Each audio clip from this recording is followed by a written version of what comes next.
Action in today's oil market was anything but calm. There was a lot of hope and a lot of disappointment after marathon talks between some of the world's biggest oil producers ended this weekend without a deal for a freeze on output. We reported last week that such an agreement would be difficult to achieve. And as Brian Sullivan reports from Doha, it was likely long-standing tensions that got in the way. Saudi Arabia's oil minister was all smiles as he entered Sunday's big meeting in Doha, Qatar, and then the bottom dropped out. 11 of 13 OPEC members, along with Russia and a few other major oil-producing nations, gathered here in this small country along the Persian Gulf to try and agree on a deal that would limit their total oil output with an eye towards stabilizing prices. But as the meeting dragged on with no deal, in an environment one participant told us was, quote, very tense, hopes faded.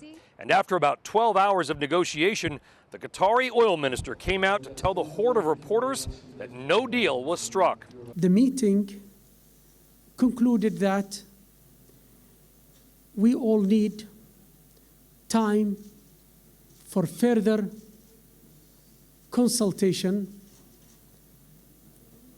and from now till June meeting in OPEC. It appears that ultimately long-standing tensions between Saudi Arabia and Iran may have scuttled any chance for that deal.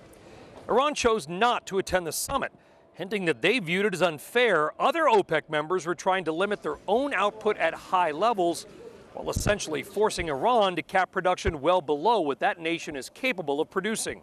Despite Iran's absence, those in Doha were still optimistic a deal could be struck.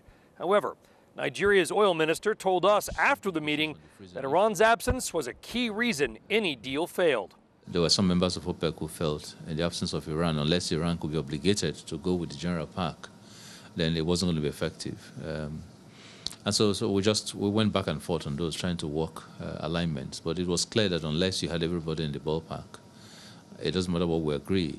Kachiku added that there is no other special meeting planned between now and the next official OPEC meeting on June 2nd in Austria, which all leaves Saudi Arabia, Iran, and the other major oil-producing nations of the world free to pump out as much oil as they can, leaving the globe still oversupplied and oil prices vulnerable.